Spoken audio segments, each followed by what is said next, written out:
Hello everyone, मेरा नाम है सुधांशु दुबे और एक बार फिर हाजिर हूं आप सभी के बीच में संजीवनी जेई के एस ब्लॉक के लेक्चर नंबर 2 के अंदर। क्या कुछ पढ़ने वाले हैं सर? तो आज हम अगेन बेटा पढ़ने वाले हैं थर्मल डिकम्पोजिशन ऑफ सॉल्ट्स। क्या पढ़ने वाले हैं? Thermal decomposition of salts. अब जैसे कि हमने चर्चा कर ली थी, पहले हमने चर्चा की कार्बोनेट की, फिर हमने चर्चा की नाइट्रेट की, फिर हमने चर्चा की सल्फेट की। आज जो हम चर्चा का विषय हम शुरू करने जा रहे हैं दैट इज बाइकार्बोनेट से। तो अगर हम बात करें बाइकार्बोनेट होते क्या है, तो यहां पे जरा गौर से देखिएगा। बाइकार्बोनेट की अगर हम बात करते हैं तो बाइकार्बोनेट होता है आपका HCO3 माइनस। क्या होता है? HCO3 minus. ठीक है, अब जरा गौर से समझने की कोशिश करना। जैसे कि मैंने कहा LiSCO3 माइनस, जैसे कि मैंने आपसे कहा NaSCO3 माइनस, जैसे कि मैंने अगर कहा KHCO3 माइनस, जैसे कि अगर मैंने कहा RbSCO3 माइनस, जैसे कि मैंने कहा आपसे CsSCO3 माइनस। ठीक है, अब जरा गौर से समझो। यहां पे लेट सपोज जैसे कि अगर मैं बात करूं ये लिथियम कैसा है, तो सर ये लिथियम जो होता है being extremely small in size it is hi fi metal. मतलब इसकी पोलराइजिंग पावर जो होगी वो क्या होगी? ज्यादा होगी। पोलराइजिंग पावर क्या होगी? ज्यादा होगी। समझ रहा हूं मेरी बात को? ये क्या होगी? पोलराइजिंग पावर ज्यादा होगी। ठीक है, अगर मैं बात करूं कि सोडियम, पोटेशियम, रुबिडियम या सीजियम, इनकी अगर हम बात करें तो Rb प्लस, के प्लस, Na प्लस और Cs प्लस, तो यहां पे अगर हम इनकी बात करते हैं तो ये जरा गौर से देखिएगा ये कैसे होते हैं। तो इनके बारे में अगर बात किया जाए तो ये लोग होते हैं लो फाई होते हैं। लो फाई बोले तो इनकी पोलराइजिंग पावर क्या होती है? तो इनकी पोलराइजिंग पावर होती है, इनकी पोलराइजिंग पावर जो होती है, इनकी पोलराइजिंग पावर होती है ज्यादा। अब जरा सॉरी कम होती है इनकी पोलराइजिंग पावर। ठीक है, इनकी पोलराइजिंग पावर कम होती है, इस वजह से इनको लो फाई कहा जाता है। अब होता क्या है कि मान लो यहां पे अगर मैंने हाई फाई मेटल जोड़ दिया, सबसे पहली चीज समझो, हाई फाई मेटल अगर जुड़ा हुआ है तो यहां पे समझने की कोशिश करो। हाइड्रोजन की साइज कैसी है? तो इसकी साइज है स्मॉल। साइज कैसी है? स्मॉल। ठीक है, और ऑक्सीजन इधर से इलेक्ट्रॉन खींच ही रहा है, यहां पार्शियल डेल्टा पॉजिटिव, यहां पार्शियल डेल्टा नेगेटिव आ रहा है। अब समझने की कोशिश करो जरा गौर से। अगर मैं तुमसे यहां पे बात करता हूं साइज स्मॉल होने की वजह से, अगर बाजू वाला जो मेटल है वो भी कैसा हो गया? हाई फाई हो गया, तो इसका मतलब क्या है कि उसका सॉलिड स्टेट में एग्जिस्टेंस उतना पॉसिबल नहीं होगा। तो बात अगर मैं करूं कि मेटल नाइट्रेट के अंदर केवल 4 ही मेटल नाइट्रेट हैं जो सॉलिड फॉर्म में एग्जिस्ट करते हैं।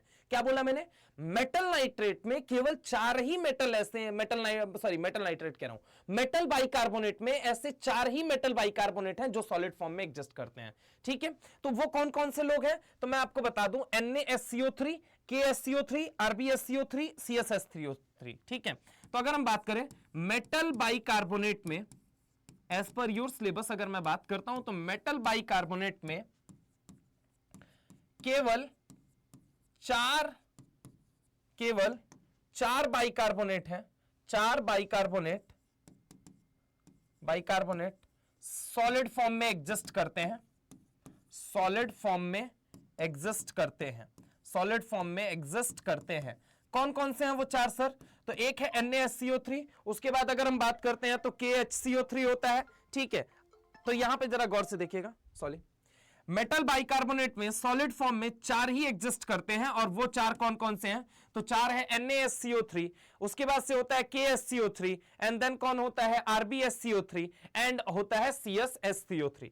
Now the point to be noted here is what कि बेटा अगर मान लो मैं बाइकार्बोनेट का थर्मल डिकम्पोजिशन कर रहा हूं तो बाइकार्बोनेट के थर्मल डिकम्पोजिशन पे यहां क्या बनेगा? तो यहां Na plus O minus COOH। ठीक है, ऐसे ही मैंने क्या ले लिया? सोडियम बाइकार्बोनेट ये ले लिया। लेट सपोज सोडियम बाइकार्बोनेट ले लिया, मैंने इसको क्या किया? थर्मली हीट किया। जैसे ही मैं हीट करूंगा बेटा यहां पे देखो क्या निकल जाएगा, यहां पे सबसे पहले क्या निकल जाएगा? वाटर निकल जाएगा। समझ रहा हो मेरी बात को? यहां पे सबसे पहले क्या निकल जाएगा? वाटर निकल जाएगा। ठीक है, अब वाटर निकला सबसे पहली चीज। दूसरी चीज क्या निकलेगी? तो यहां से ये CO2 निकल जाएगा, तो इसको भी मैं निकाल देता हूं। यहां से ये क्या निकल जाएगा बेटा? CO2 निकल जाएगा।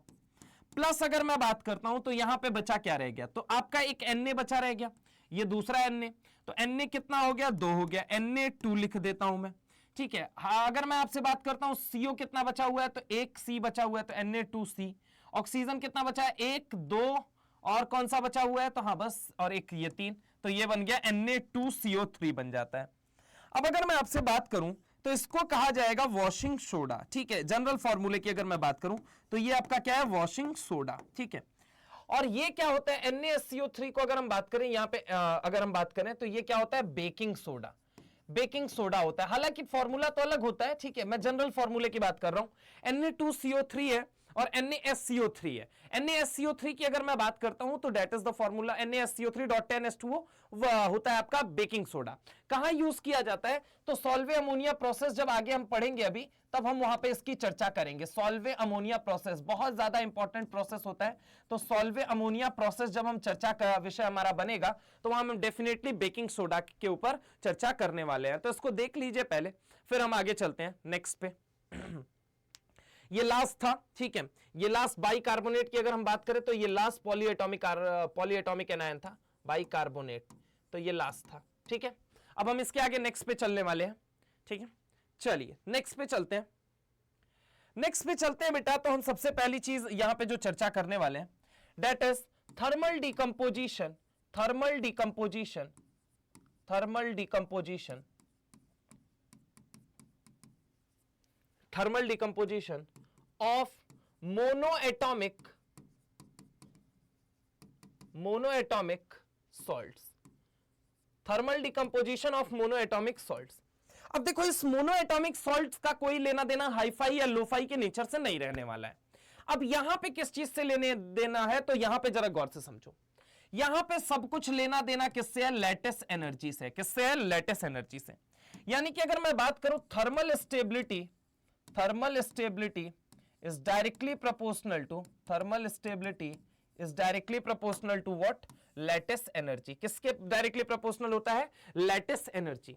मतलब लैटिस जितना तगड़ा होगा थर्मल स्टेबिलिटी उतनी ज्यादा होगी, और थर्मल स्टेबिलिटी जितनी ज्यादा है डिकम्पोजिशन उतना कम है। यानी कि यहां पे हाई फाई या लो फाई के नेचर से कोई लेना देना नहीं है। अब सबसे पहली चीज अगर हम बात करें तो थर्मल डिकम्पोजिशन हम पढ़ने जा रहे हैं मोनोएटॉमिक में। मोनोएटॉमिक में मतलब जहां एक एनायन हो, ठीक है, समझ रहा हूं मेरी बात को। तो thermal decomposition, thermal decomposition of chloride ion. अब देखो एनायन कितना है, एक है, तो इसलिए हम इसे क्या बोलेंगे, मोनो एटॉमिक एनायन। क्या बोलेंगे, मोनो एटॉमिक एनायन। इसको हम बोलेंगे मोनो एटॉमिक एनायन बोलेंगे। समझने की कोशिश करना, thermal decomposition of chloride ion. सबसे पहली चीज अगर हम बात करें, इसमें हम 3 एग्जांपल ले रहे हैं। फॉर एग्जांपल पहला, दूसरा और तीसरा। तीसरा क्या है, PbCl4 हो गया, FeCl3 हो गया, और ऐसे ही अगर मैं बात करूं HgCl2 हो गया। अब जब हम थर्मल डिकम्पोजिशन करेंगे तो यहां पे क्या होगा, जरा गौर से मेरी बात को समझना। जब मैंने इसको लिया, हीट किया, मतलब इनको थर्मली डिकम्पोज किया बेटा, तो थर्मली डिकम्पोज करेंगे तो यहां पे क्या बनेगा, समझने की कोशिश करना। जब इनका थर्मल डिकम्पोजिशन होता है तो जैसे Pv को देखोगे तो यहां +4 में है, आयरन को देखोगे तो +3 में है, Hg को देखोगे तो +2 में है। यानी इसका नाम अगर मुझे लिखना हो तो इन लोगों का मैं नाम भी लिख सकता हूं, डेट इज व्हाट, इसका नाम लिख सकता हूं प्लम्बिक, ठीक है, इसका नाम लिख सकता हूं फेरिक, ठीक है, और इसका नाम लिख सकता हूं मर्क्यूरिक, मर्क्यूरिक, ठीक है। अब जब मैं इनको हीट करूंगा तो यहां पे क्या बनेगा, तो यहां पे बनेगा PbCl2, ठीक है। ये बेसिकली करता क्या है, समझने की कोशिश करना। हायर ऑक्सीडेशन स्टेट से, HOS बोले तो हायर ऑक्सीडेशन स्टेट, मैं यहां प्रॉपर लिख देता हूं, देखो, हायर ऑक्सीडेशन स्टेट से थर्मल डिकम्पोजिशन में ये लोअर ऑक्सीडेशन स्टेट में चले जाते हैं। हायर ऑक्सीडेशन स्टेट से ये लोअर ऑक्सीडेशन स्टेट में जाते हैं। जैसे कि Pb+4 से कहां जाता है, +2 में जाता है। वहीं Fe+3 से कहां जाता है, तो Fe+2 में जाता है, यानी क्या बना लेगा, FeCl2।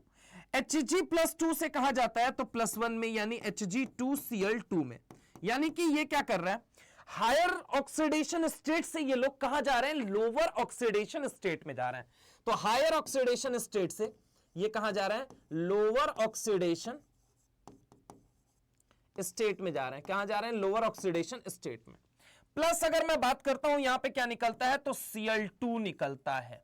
अब जनरली लोग क्या सोच लेते हैं कि HCl जो व्हाइट होता है तो ये होता है कि मान लो अगर एक खानदान में श्यामलाल या रामलाल पैदा हो गए तो वो कॉन्टिन्यूअस हर खानदान मतलब पूरे खानदान को ही रामलाल के नाम से जाना जाएगा, ऐसा तो है नहीं। एक खानदान में भीम पैदा हो गया तो पूरे खानदान को भीम के नाम से जानोगे, ऐसा तो है नहीं। ठीक है, समझने की कोशिश करना। यहां पे अगर मैं तुमसे बात करता हूं बेटा तो यहां पे निकलता है Cl2 निकलता है। क्या निकलता है? Cl2 निकलता है।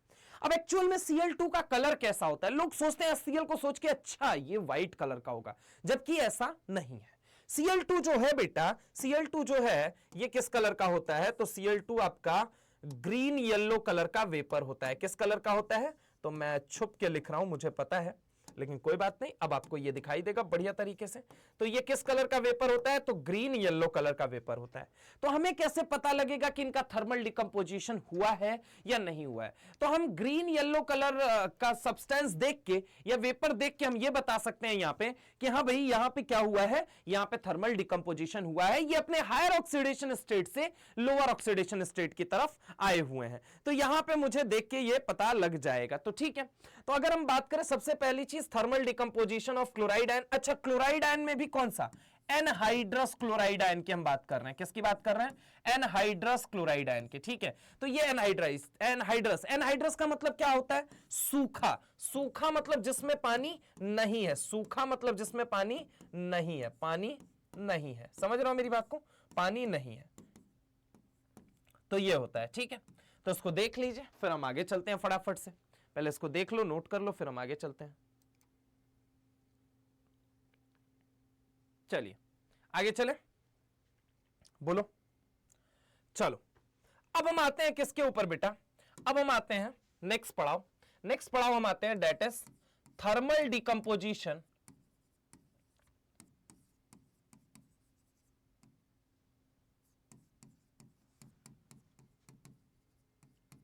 Of chloride ion. कहां पे? तो यहां पे अगर हम बात करें हाइड्रस वाले केस में। अब एनहाइड्रस नहीं, हाइड्रेटेड क्लोराइड आयन। हाइड्रेटेड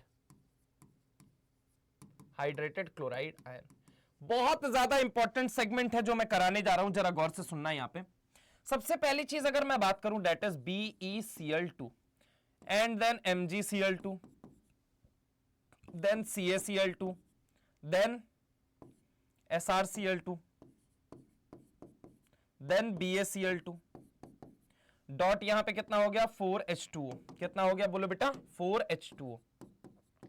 ठीक है, यहां पे कितना हो गया? 6H2O। यहां पे कितना हो गया? 6H2O। यहां पे कितना हो गया? 6H2O। यहां पे कितना हो गया? 6H2O। अब अगर हम बात करें कि इनका थर्मल डिकम्पोजिशन अगर हम करते हैं, लेट सपोज इनका थर्मल डिकम्पोजिशन लेट सपोज अगर हम करते हैं, समझने की कोशिश करना बेटा। यहां पे थर्मल डिकम्पोजिशन जब अगर हम करेंगे तो यहां पे क्या होगा, समझने की कोशिश करो। एक्चुअल में क्या होता है? बेरिलियम और मैग्नीशियम में अलग केस देखने को मिलता है, कैल्शियम स्ट्रोंटियम बेरियम में अलग केस देखने को मिलता है। ऐसा क्यों सर? क्योंकि मैंने अभी आपको बताया थर्मल, यहां पे अगर हम बात करें थर्मल स्टेबिलिटी मोनो एटॉमिक के केस में हमें किससे चेक करनी है?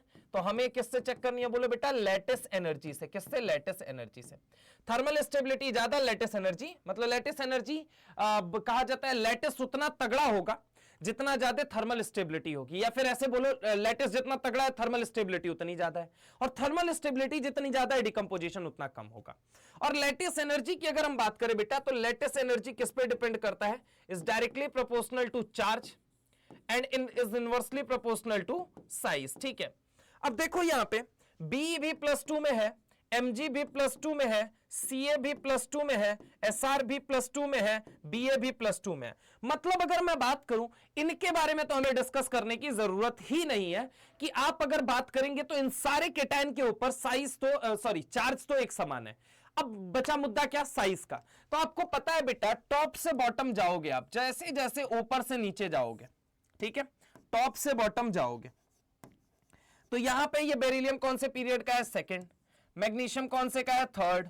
ये अगर कैल्शियम की अगर हम बात करें फोर्थ, ठीक है, ऐसे ही स्ट्रोंशियम की बात करें तो फिफ्थ, बेरियम की बात करें तो सिक्स्थ। तो जैसे जैसे ऊपर से नीचे जा रहे हैं साइज बढ़ती जा रही है। अब साइज बढ़ती जा रही है तो ऑब्वियस है साइज अगर बढ़ी तो लैटिस एनर्जी कम हो जाएगी, और लैटिस एनर्जी कम मतलब थर्मल स्टेबिलिटी कम, थर्मल स्टेबिलिटी कम मतलब डिकम्पोजिशन ज्यादा। तो यहां पे अगर मैं बात करूं तो यहां पे समझने की कोशिश करना, जब हम हीट करते हैं तो यहां पानी कंप्लीटली उड़ जाता है। पानी कंप्लीटली क्या हो जाता है? उड़ जाता है। क्या होता है? कंप्लीटली उड़ जाता है। मतलब यहां क्या बनेगा? CaCl2 SrCl2 और BaCl2 प्लस यहां पे क्या बनेगा? प्लस यहां पे H2O। यानी कि यहां पानी जो था वो क्या हो गया? उड़ गया। पानी क्या हो गया? उड़ गया। यहां पे अगर हम बात करें उड़ गया, ठीक है, उड़ गया, पानी उड़ गया। जबकि अगर मैं बात करता हूं यहां पे BeCl2 है और MgCl2 है, यहां पे क्या देखने को मिलता है? तो यहां पे देखने को मिलता है बेरिलियम हाइड्रोक्साइड बनता है बेटा, और यहां पे क्या बनता है? मैग्नीशियम हाइड्रोक्साइड बनता है। यानी कि अगर मैं बात करूं तो यहां पे पानी उड़ गया। उड़ गया मतलब डिहाइड्रेशन हुआ है। क्या हुआ है? डिहाइड्रेशन हुआ है। जबकि अगर मैं बात करूं यहां पे पानी इनके साथ जुड़ गया है। क्या हो गया है? जुड़ गया है। जुड़ गया तो ये कैसे जुड़ा है? तो यहां पे हाइड्रोलिसिस हुई है, तो यहां पानी जुड़ गया। यानी कि यहां पे क्या होता है? हाइड्रोलिसिस होती है। ठीक है, वैसे तो मैं एक्सप्लेन कर चुका हूं, फिर एक्सप्लेन कर रहा हूं।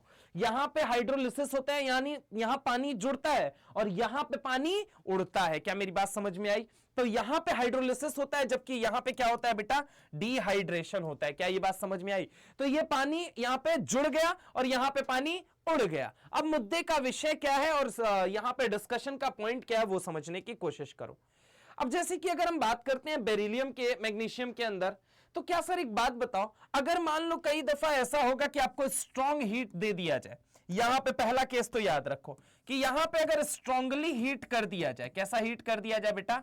स्ट्रांगली हीट कर दिया जाए, तो यहां पे क्या बनेगा? MgO बनेगा। क्या बनेगा? MgO बन जाएगा। समझ रहे हो? यहां पे मैग्नीशियम के ऑक्साइड में कन्वर्ट हो जाएगा पानी पूरी तरीके से। यहां से भी अगर स्ट्रांग हीट दे दिया तो इन केस, तो अगर ये लिख के देता है तो भी गलत नहीं है। अब मुद्दे की बात है, क्या सर एक बात बताओ, मान लिया बेरिलियम की तो स्मॉल साइज है, एकदम स्मॉल साइज है, स्मॉल साइज है, इसलिए ये हाई फाई जैसा बिहेव कर भी रहा है। अगर हम बात करें सर मैग्नीशियम की, तो सर एक बात बताओ, क्या मैग्नीशियम को कभी भी अगर हम बात करें तो मैग्नीशियम कहा जाता है कि हाइड्रेटेड मैग्नीशियम से कभी भी एनहाइड्रस मैग्नीशियम क्लोराइड नहीं बनाया जा सकता? बनाया जा सकता है। अब समझने की कोशिश करो। देखो यहां पे पहली चीज समझो, यहां पे क्या निकलेगा? तो यहां हाइड्रोलिसिस होगी तो यहां HCl निकलेगा। ठीक है, व्हाइट वेपर के फॉर्म में। किस फॉर्म में? व्हाइट फ्यूम के फॉर्म में। किस फॉर्म में? व्हाइट फ्यूम के फॉर्म में। ठीक है, व्हाइट फ्यूम के फॉर्म में। अगर मान लो मुझे मैग्नीशियम क्लोराइड है, ठीक है, magnesium chloride hydrous magnesium chloride है और उससे मुझे क्या बनाना है? एनहाइड्रस मैग्नीशियम क्लोराइड बनाना है। मैंने क्या बोला? मेरा क्वेश्चन ये है कि मैग्नीशियम क्लोराइड है हाइड्रस, कैसा है? हाइड्रस, और मुझे इससे क्या बनाना है? Anhydrous magnesium chloride. ठीक है, एनहाइड्रस मैग्नीशियम क्लोराइड। तो मेरे पास क्या क्या तरीके हो सकते हैं, तो इस पे हम चर्चा करेंगे अभी, लेकिन पहले आप इसे नोट कर लीजिए, एक बार ये स्क्रीनशॉट ले लीजिए, फिर हम आगे चलते हैं।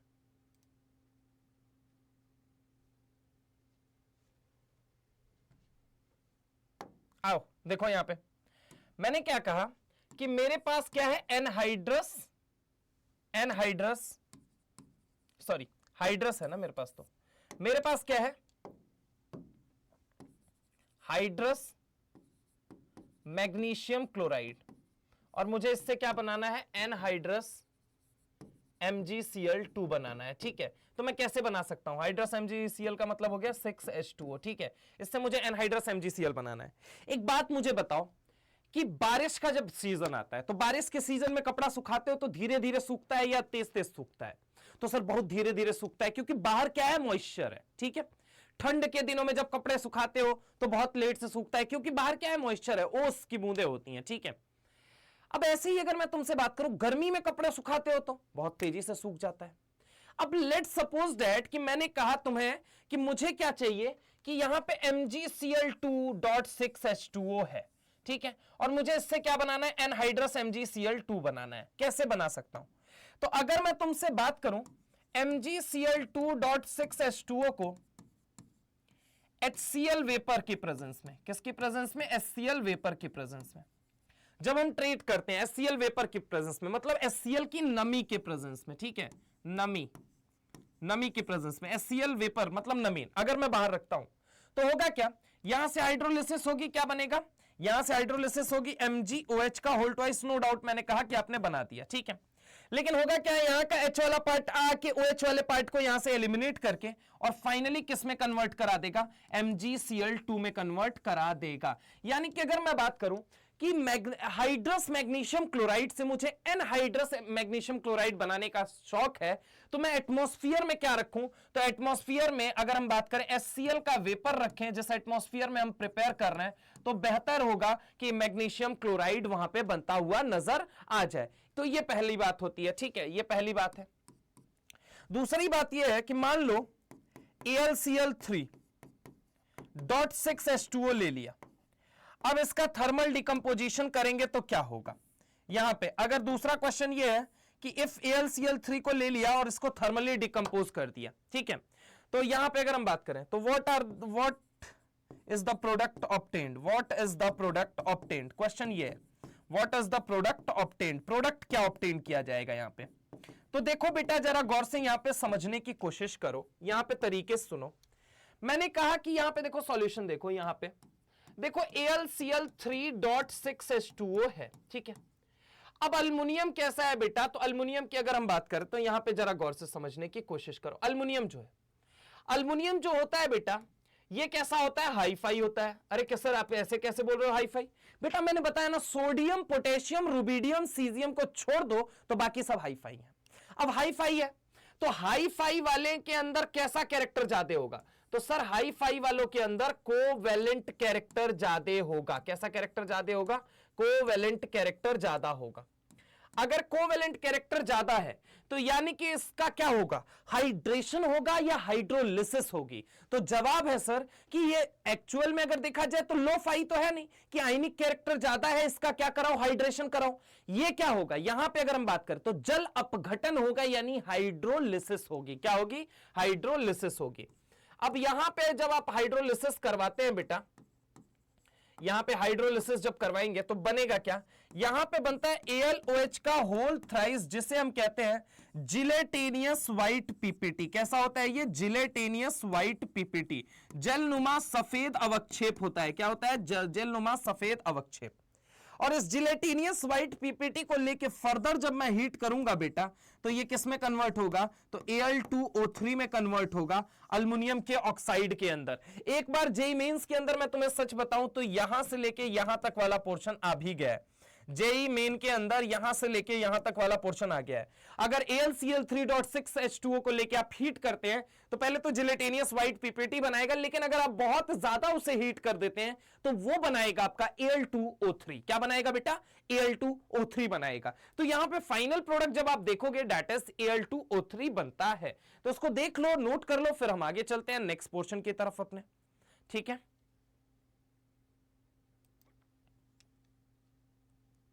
चलो नोट कर लिया इसको, चले चलो आगे चलते हैं। तो यहां क्लोराइड में हाइड्रस का केस खत्म, एनहाइड्रस का केस खत्म। अब हम दूसरे डिकम्पोजिशन पे आते हैं और जिसके साथ हम डिकम्पोजिशन को समाप्त भी करेंगे, thermal decomposition. Thermal decomposition of ammonium salt. किसकी हम बात करने जा रहे हैं, अमोनियम सॉल्ट की अगर हम बात करने जा रहे हैं, ठीक है, thermal decomposition of ammonium salt, यानी कि हम बात करने जा रहे हैं NH4, यहां पे NH4 प्लस X माइनस की हम चर्चा करने जा रहे हैं। अब देखो बेटा, यहां पे अगर हम बात करें, यहां पे समझने की कोशिश करो। अब तक हम डिकम्पोजिशन कर रहे थे तो हमने कहा कुछ सॉल्ट का सॉलिड रेजिड्यू बन रहा था, लेकिन कब बन रहा था, क्योंकि उसमें जो केटाइनिक पार्ट था वो क्या था, मेटल था। केटाइनिक पार्ट क्या था, मेटल था, ठीक है। लेकिन इस बार अमोनियम के केस में देखोगे तो केटाइनिक पार्ट नॉन मेटल है। और X माइनस अगर हम बात करें तो ये तो क्या हो गया, एनायोनिक पार्ट हो गया। कैसा पार्ट हो गया बेटा, एनायोनिक पार्ट हो गया। नाउ समझने की कोशिश करो, हमने कहा कि ये केटाइनिक पार्ट इस बार क्या है, नॉन मेटल है, और एनायोनिक पार्ट डिपेंड करेगा ये मेटल है कि नॉन मेटल है। अब जरा गौर से समझना, मान लो केटाइनिक पार्ट तो मेटल है, तो सॉलिड रेजिड्यू केटायन की वजह से तो नहीं बनने वाला, मेटल नहीं है सॉरी, नॉन मेटल है तो सॉलिड रेजिड्यू तो नहीं बनने वाला। अब अगर एनायन में मेटल आ जाए, एनायन में मेटल आ जाए तो बेटा यहां पे क्या बन जाएगा आपका, तो यहां पे सर बन जाएगा सॉलिड रेजिड्यू बन जाएगा। क्या बन जाएगा, सॉलिड रेजिड्यू बन जाएगा, समझ रहे हो। और अगर मैं बात करूं एनायनिक पार्ट क्या है, नॉन मेटल है, यहां पे समझने की कोशिश करना, नॉन मेटल है। तो अगर ये नॉन मेटल है, यानी कि अगर मैं बात करूं यहां पे तो नॉन मेटल है, तो नो रेजिड्यू, यहां पे रेजिड्यू बनेगा ही नहीं, ठीक है, तब तो रेजिड्यू बनने का चांस है ही नहीं। अब अगर मैं बात करूं मेटल में, तो देखो वैसे तो कई एग्जांपल है, क्रोमेट है, मैग्नेट है, लेकिन अगर मैं बात करूं आपके सिलेबस से रिलेटेड क्या है, तो वो क्रोमेट है, मैग्नेट वगैरह का डिस्कशन आपके सिलेबस में नहीं है। तो अगर मैं आपसे बात करता हूं अमोनियम सॉल्ट की, अगर हम बात करते हैं तो अमोनियम सॉल्ट में देखो, अब ये एनायन जो हो सकते हैं दो तरह के हो सकते हैं, एनायन जो है वो दो तरह के हो सकते हैं, एक हो सकते हैं नॉन ऑक्सीडाइजिंग, एक हो सकते हैं नॉन ऑक्सीडाइजिंग, ठीक है।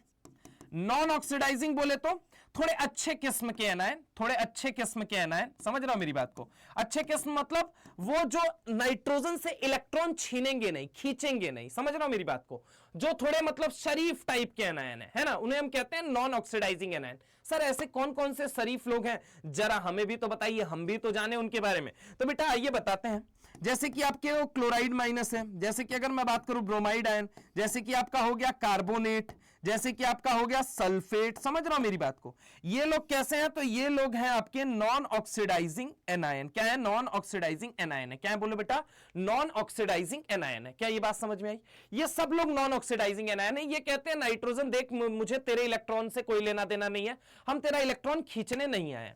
तो जब इनका डिकंपोजिशन करते हैं तो जरा गौर से देखिएगा, अगर मान लो मैं कहूं NH4 प्लस Cl माइनस का डिकंपोजिशन करो, या फिर NH4 प्लस Br माइनस का डिकंपोजिशन करो, ठीक है, समझ रहा हूं मेरी बात को। अगर मैं आपसे बात करता हूं NH4 प्लस CO3 माइनस 2 है ना, ठीक है, तो ऐसे कर लेते हैं, अमोनियम कार्बोनेट के साथ जुड़ा है ना, 2 मोल ले लो। ऐसे ही अमोनियम सल्फेट के साथ अगर हम बात करें तो इसको भी कितने मोल ले लो, 2 मोल ले लो, है ना। और अगर मैं बात करता हूं इनका थर्मल डिकंपोजिशन हमने किया, क्या किया बोलो बेटा, थर्मल डिकंपोजिशन इनका किया, है ना, इसका थर्मल डिकंपोजिशन हमने किया, ठीक है। अब थर्मल डिकंपोजिशन जब मैं इनका करूंगा बेटा, तो यहां पे क्या क्या बनेगा वो देखना।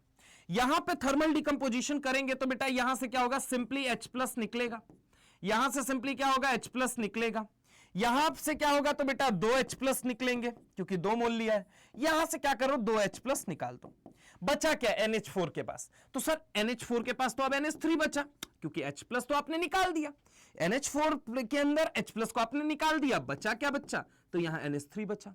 यहां पे भी NH4 2 मोल थे, तो NH4 को निकाला आपने, क्या बना, ये NH3 बना। अगेन यहां पे भी NH4 से निकाला, तो ये क्या बन गया, NH3 बन गया। अब देखो जरा गौर से, ये H+ और Cl माइनस के साथ कंबाइन करेगी तो यहां पे क्या बन जाएगा, HCl। यहां H+ है, Br माइनस के साथ कंबाइन करेगा तो ये क्या बन जाएगा, HBr। यहां H+ है तो ये कितने, कार्बोनेट पे कितने का चार्ज होता है, तो कार्बोनेट पे चार्ज होता है सर -2 का, तो ये क्या बना लेंगे, H2CO3 बना लेंगे। क्या बना लेंगे, H2CO3। नो डाउट कि H2CO3 अपने इस फॉर्म में स्टेबल नहीं होगा, ये क्या करेगा, ये क्या करेगा, ये फर्दर ब्रेक कर जाएगा H2O प्लस CO2 में। किस में ब्रेक कर जाएगा, H2O प्लस CO2 में। ऐसी ही अगर मैं बात करूं यहां पे क्या बनेगा, तो यहां पे बनेगा सर H2SO4 बनेगा। क्या बनेगा बेटा, H2SO4 बनेगा, है ना। तो यहां पे अगर हम बात करते हैं कि देखो यहां पे कैटायनिक पार्ट तो अमोनियम था, एनायनिक पार्ट में हर जगह आपने क्या लिया, नॉन मेटल लिया, इसलिए यहां पे कोई रेजिड्यू बनता हुआ नजर नहीं आया। लेकिन अगर वहीं हम बात करें ऑक्सीडाइजिंग एनायन के साथ क्या होगा, तो ऑक्सीडाइजिंग एनायन के साथ क्या होगा, पहले इसको देख लीजिए, नोट कर लीजिए पहले, तो फिर हम आगे चलते हैं। चलो आगे चलें, सेकंड केस पे आते हैं। सॉरी, यहां पे अब हम ऑक्सीडाइजिंग एनायन की बात करेंगे। ऑक्सीडाइजिंग एनायन, तो ऑक्सीडाइजिंग एनायन में अगर हम बात करें तो आपको केस क्या याद रखना है, सुनो। पहला केस, अगर हम बात करें NH4 होल ट्वाइस Cr2O7। अब देखो जैसे कि अगर हम बात करें Cr2O7 ले लिया, ठीक है, Cr2O7 -2, या फिर हमने क्या ले लिया, NO2-, या फिर हमने क्या ले लिया, NO3-, इनके साथ, तो ये कैसे ऑक्सीडाइजिंग एनायन है, ठीक है। तो पहला अगर हमने ले लिया NH4 होल ट्वाइस Cr2O7, दूसरा हमने ले लिया NH4 NO2, और तीसरा हमने ले लिया NH4 NO3, ठीक है। अब इनका डिकंपोजिशन कैसे होगा, तो जरा गौर से समझो।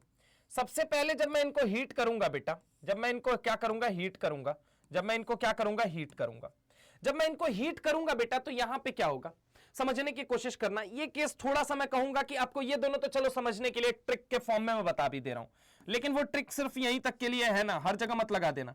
ट्रिक क्या लगा दोगे, तो ये देखो ये क्या रहा, NH4 पॉजिटिव, ठीक है, NH4 पॉजिटिव, और यहां पे क्या ले लिया, NO2। अब जितने पानी निकाल सकते हो, तो पानी कितने निकाल सकते हो, तो सर NO2 के पास अगर हम बात करें कि यहां पे NO2 के पास कितना पानी है, तो 2 ऑक्सीजन है। 2 ऑक्सीजन का मतलब क्या हो गया, NO। तो यहां पे काम करेंगे हम, पहला ये पानी का अपना मॉलिक्यूल निकाल लिया हमने, बाहर कर लिया। दूसरा अगर हम बात करें, ये दूसरा निकल गया, यानी कि यहां पे 2 मोल क्या निकल चुके हैं, H2O निकल चुके हैं, ठीक है, 2 मोल H2O निकल चुके हैं। बचा क्या बेटा, तो ये नाइट्रोजन बचा, ये नाइट्रोजन बचा, तो यहां पे ये क्या बन जाएगा, सॉरी यहां पे ये क्या बन जाएगा, सॉरी एक मिनट, एक तो यहां पे निकाल लिया आपने, यहां पे आपका बन गया N2 प्लस 2H2O बच गया, ठीक है, ये निकल गया। अब देखो जरा गौर से, NH4NO3 में भी वही काम होना है, कैसे होना है वो देखो, यहां पे ये ले लिया आपने NH4 पॉजिटिव, ठीक है, लो, केवल ये तरीका है कि कैसे आप प्रोडक्ट ऑब्टेन कर सकते हो। और यहां पे N के साथ O कितने हैं, तो सर 3 O है। अब जरा गौर से मेरी बात को समझो, सबसे पहली चीज समझने की कोशिश करो, यहां से ये क्या हुआ, 1 मोल वाटर निकल गया, ठीक है। दूसरा आप देखो क्या होगा, तो दूसरा अगर हम बात करें,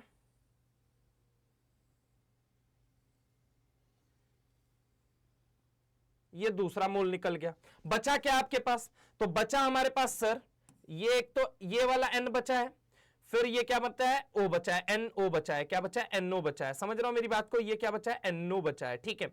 तो यानी कि ये क्या बना लेगा, तो ये बना लेगा आपका N2O, क्या बना लेगा, N2O। N2O उसे ही जिसे लाफिंग गैस भी कहा जाता है, क्या बोला जाता है, लाफिंग गैस कहा जाता है, क्या कहा जाता है, लाफिंग गैस कहा जाता है, ठीक है, लाफिंग गैस कहा जाता है।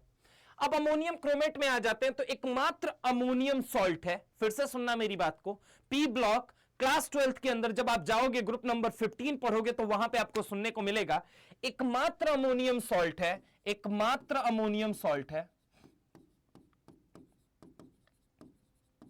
एकमात्र अमोनियम सॉल्ट है जिसको हीट करने पे क्या निकलता है, जिसको हीट करने पे निकलता है आपका जिसको हीट करने पे आपका क्या निकलता है, N2 प्लस क्या बचता है, Cr2O3, जो कि ग्रीन कलर का सॉलिड रेजिड्यू होता है। किस कलर का, ग्रीन कलर का सॉलिड रेजिड्यू होता है, ग्रीन कलर का सॉलिड रेजिड्यू होता है।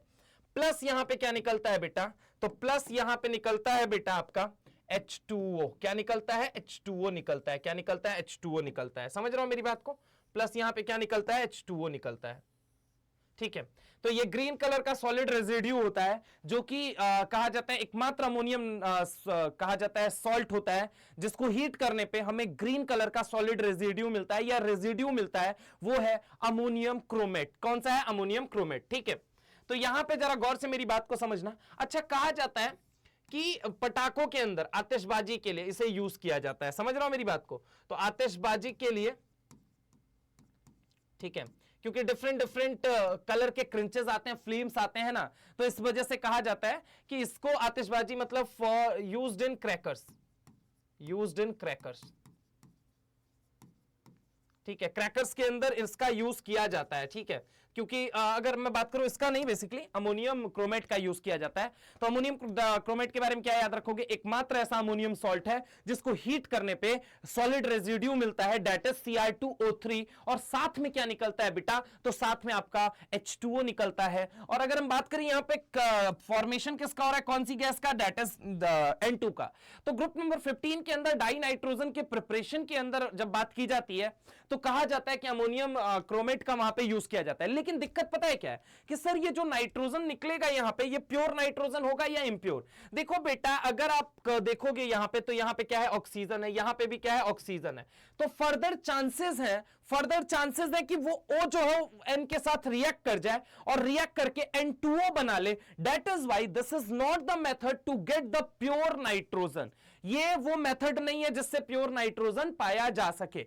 अच्छा, इससे जो निकला हुआ सर ये भी तो N2 निकला हुआ है, तो क्या ये प्योर मेथड है N2 को ऑब्टेन्ड करने के? This is not the pure method to obtain N2 because oxygen is also present and it might possible कि ऑक्सीजन और इनको क्या कर दे, फर्दर ऑक्सीडाइज कर दे और फर्दर ऑक्सीडाइज करके N2O बना ले। तो यहां पे अगर हम बात करें कि दोनों के फ्रॉम फर्स्ट एंड सेकेंड, पहले और दूसरे से, फ्रॉम फर्स्ट एंड सेकेंड, यहां पे नोट लिख दे रहा हूं, from first and second, it is not possible, it is not possible, it is not possible to obtain, it is not possible to obtain pure N2 from first and second, from first and second it is not possible to obtain pure N2, यहां से pure N2 नहीं मिलता है। इसीलिए आपने सुना होगा, reaction सुनोगे भी कि बेरियम अजाइड या सोडियम अजाइड को जब हम हीट करते हैं तो वहां से जो N2 निकलती है उससे हमें क्या मिलता है, प्योर नाइट्रोजन मिलता है। ठीक है, तो इसको देख लो, नोट कर लो। और इसी के साथ मैं आपको बता दूं, थर्मल डिकम्पोजिशन वाला आपका जो पॉलीएटॉमिक और मोनोएटॉमिक वाला सेक्शन था ये ओवर हुआ। अब हम आगे मूव करेंगे रिएक्शंस ऑफ एस ब्लॉक के अंदर, और रिएक्शंस ऑफ एस ब्लॉक करेंगे। ठीक है, तो यहां से हम आगे मूव करेंगे रिएक्शन ऑफ एस ब्लॉक के अंदर। तो पहले इसको देख लीजिए, नोट कर लीजिए, फिर हम आगे चलते हैं। चलिए आगे चले। चलिए, तो अगर हम बात करते हैं बेटा, अब हम क्या चर्चा करने जा रहे हैं, तो अब हम खत्म कर चुके हैं पहली चीज, thermal decomposition of polyatomic anion and monoatomic anion की हमने चर्चा कर ली। ठीक है, जितना कि हमको बेसिक 11th के लेवल पे आना चाहिए उसके बारे में हमने बहुत अच्छी चर्चा कर ली है। नाउ द पार्ट्स कम कि अब हम पढ़ने जा रहे हैं बेटा reaction of S block, reaction of S block. ठीक है, तो reaction of S block element, reaction of S block element. तो सबसे पहले तो यह समझना जरूरी होगा कि एस ब्लॉक में कौन कौन से लोग आते हैं। तो बेटा देखो, पूरी पीरियोडिक टेबल की अगर मैं तुम्हें चर्चा करूं, यहां पे समझने की कोशिश करना। पूरी पीरियोडिक टेबल को आप लोगों को पता है 4 भागों में बांटा गया है। पहली चीज अगर मैं बात करूं तो 4 ब्लॉक के अंदर, किसके अंदर, 4 ब्लॉक के अंदर। ठीक है, दूसरी चीज अगर मैं बात करूं तो 18 ग्रुप के अंदर। ठीक है, और तीसरी चीज अगर मैं बात करूं तो 7 पीरियड के अंदर। 3 जगहों पे इन्हें बांटा गया है। ठीक है, अब अगर मैं बात करूं आपसे कि वो 4 ब्लॉक कौन कौन से हैं, तो बेटा एक है एस ब्लॉक, एक है पी ब्लॉक, एक है डी ब्लॉक, एक है एफ ब्लॉक। ये 4 ब्लॉक हैं। तो इस एस ब्लॉक में कितना ग्रुप आता है सर, तो इस एस ब्लॉक में आता है 2 ग्रुप। वहीं पी ब्लॉक में कितना आता है, तो यहां पे आता है 6 ग्रुप। समझ रहे हो मेरी बात को। डी में अगर हम बात करें तो 10। ठीक है, 10 टोटल। अब जरा गौर से समझने की कोशिश करो। एस ब्लॉक में जो ग्रुप नंबर 1 है, ग्रुप नंबर 1, इसे बोला जाता है बेटा एल्कली मेटल। क्या बोला जाता है, एल्कली मेटल बोला जाता है। वहीं पे अगर मैं बात करूं कि यहां पे ग्रुप नंबर 2, तो इसे बोला जाता है alkaline earth metal, alkaline earth metal, alkaline earth metal.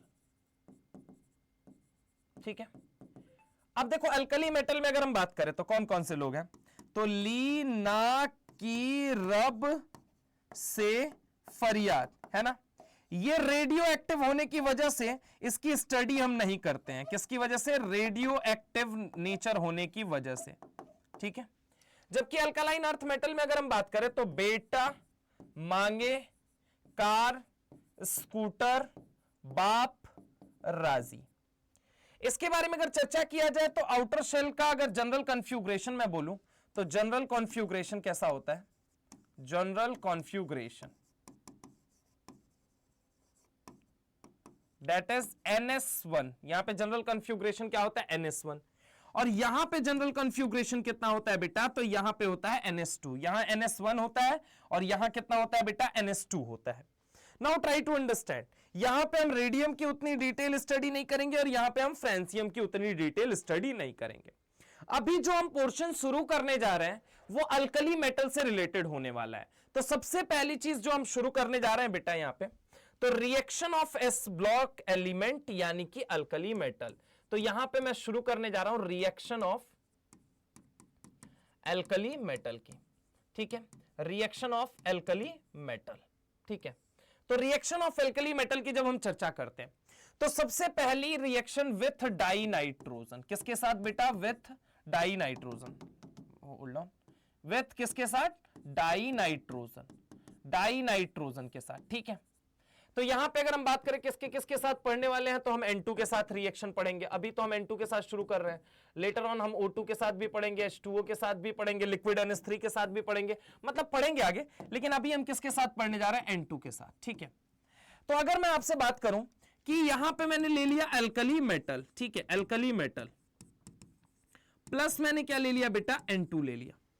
तो अल्कली मेटल कहता है देखो भाई मैं तो मेटल हूं और मेरा सपना है लाइफ में क्या बने रहना? इलेक्ट्रोपॉजिटिव, यानी कि मैं इलेक्ट्रॉन दूंगा, यानी कि अगर मेटल इलेक्ट्रॉन दे रहा है तो ये क्या बनेगा बेटा? अगर कोई मेटल इलेक्ट्रॉन दे रहा है तो ये क्या बनेगा? M+ बनेगा, साथ में बनेगा E-, ठीक है, समझने की कोशिश करना।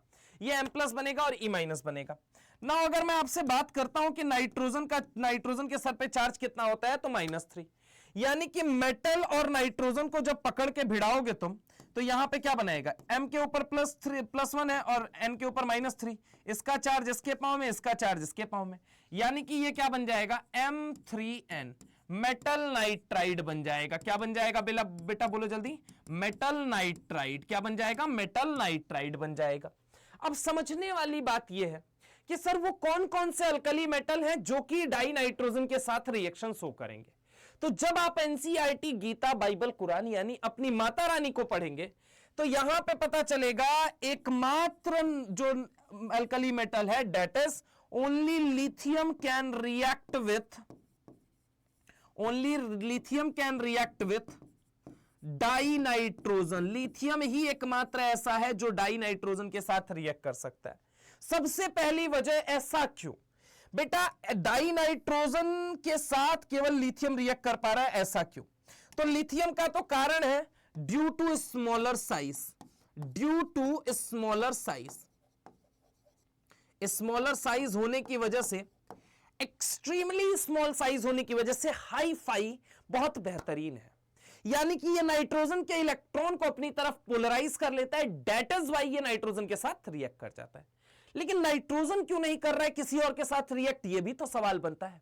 अरे भाई लिथियम कर रहा है नाइट्रोजन के साथ, ये तो लिथियम की अच्छी बात है, लेकिन नाइट्रोजन नहीं कर रहा है किसी और के साथ, यहां पे क्या वजह है? तो बेटा देखो, डाई नाइट्रोजन में होता है नाइट्रोजन ट्रिपल बॉन्ड, ठीक है।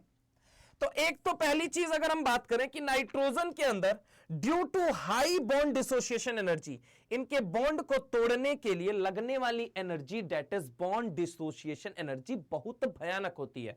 तो यहां पे अगर हम बात करें due to high bond dissociation,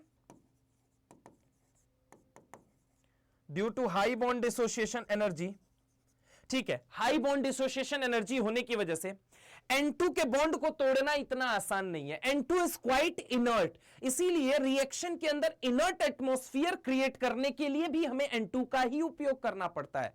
तो अब पहली चीज तो ये हो गई, और इसके हाई बॉन्ड डिसोसिएशन एनर्जी की वजह से ये कैसा हो जाता है? Inert in nature. कैसा होता है बोलो बेटा? इनर्ट इन नेचर होता है, ठीक है। तो अगर हम बात करें डाई नाइट्रोजन के साथ, तो हाई बॉन्ड डिसोसिएशन एनर्जी है जिसकी वजह से ये कैसा होता है? इनर्ट होता है नेचर के अंदर, ठीक है। तो इसको देख लो पहले फटाफट, फिर हम आगे चलते हैं। डाई नाइट्रोजन के साथ ये रिएक्शन होती है, ठीक है, ठीक है। चलिए आगे हम चलते हैं, नेक्स्ट सेकेंड रिएक्शन पे आते हैं, that is reaction with water. किसके साथ? रिएक्शन विथ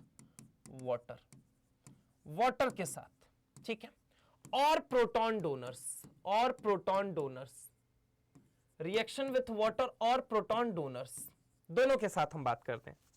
देखो बेटा है क्या, एल्कली मेटल में अगर हम बात करें तो एल्कली मेटल में क्या होता है? एल्कली मेटल जब वाटर के साथ रिएक्ट करेगा तो वाटर मतलब क्या है? HOH है, ठीक है।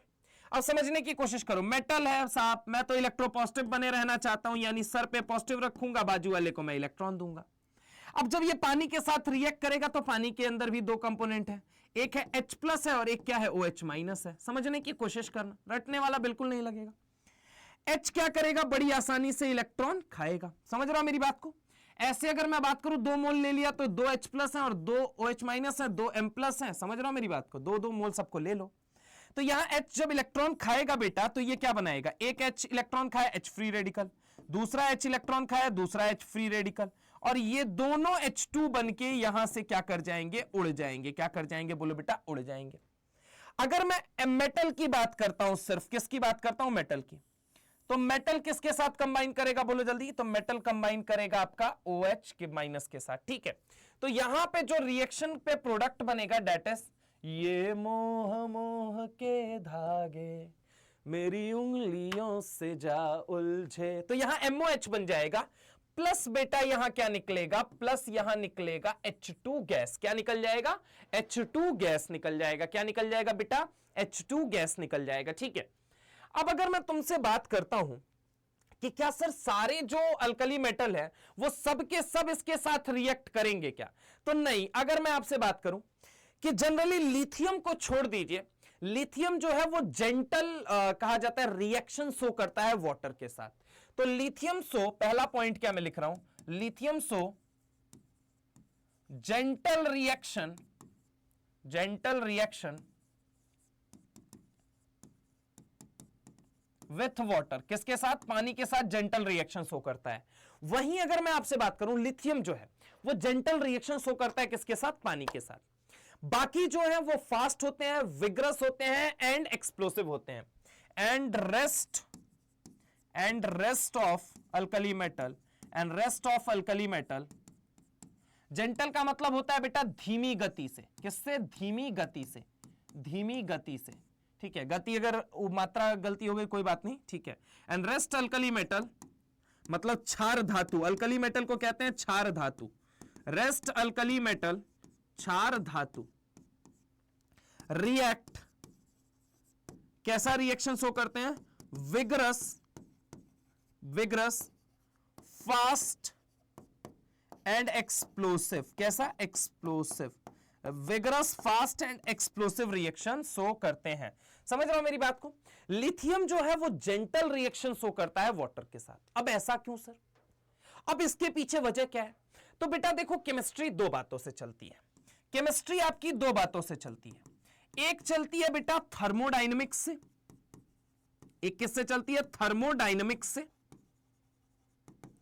और एक चलता है केमिकल काइनेटिक्स से। और ये दोनों, अच्छी बात ये है कि ये दोनों फिजिकल केमिस्ट्री के बड़े ही अनोखे चैप्टर हैं। थर्मोडायनेमिक्स क्लास 11th में पढ़ाया जाता है, केमिकल काइनेटिक्स क्लास 12th में पढ़ाया जाता है। थर्मोडायनेमिक्स को हिंदी में कहते हैं उष्मागतिकीय, क्या कहते हैं, उष्मागतिकीय। केमिकल काइनेटिक्स को हिंदी में कहते हैं बलगतिकीय, क्या कहते हैं, बलगतिकीय। अब कोई भी रिएक्शन होगी या नहीं होगी वो दो बातों पे डिपेंड करती है, कोई भी प्रोडक्ट क्या बनेगा या केमिस्ट्री कैसे ऑपरेट होगी, केमिस्ट्री का लॉजिक क्या लगेगा वहां पे, ये दो बातों पे निर्भर करता है। पहली बात जो है बेटा, वो पहली बात है आपका डेट इज थर्मोडायनेमिक्स, और दूसरी बात जो है बेटा वो है केमिकल काइनेटिक्स।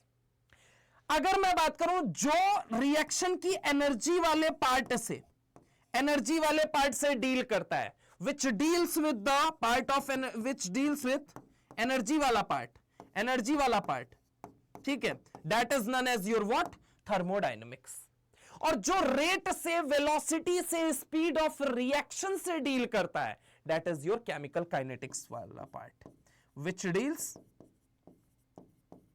with, अगर हम बात करें तो which deals with rate, speed और velocity of reaction, rate, speed और velocity of reaction, rate, speed और वेलोसिटी ऑफ रिएक्शन से जो डील करता है उसे हम कहते हैं काइनेटिक्स वाला पार्ट। ठीक है, तो केमिस्ट्री दो बातों पे चल रही है, one is thermodynamics, second one is chemical kinetics. अगर हम थर्मोडायनेमिक्स की बात करें तो जो एनर्जी वाले पार्ट से डील करता है उसे हम थर्मोडायनेमिक्स वाला पार्ट कहते हैं। जो रेट, स्पीड या वेलोसिटी, कितनी तेज हुई रिएक्शन, कितना मतलब कहा जाता है कि कितनी तेज हुई, कितनी धीरे हुई, that is kinetics. Rate, velocity या ऑर्डर, समझ रहा हूं मेरी बात को, रेट, वेलोसिटी और स्पीड, सॉरी ऑर्डर गलती से निकल गया।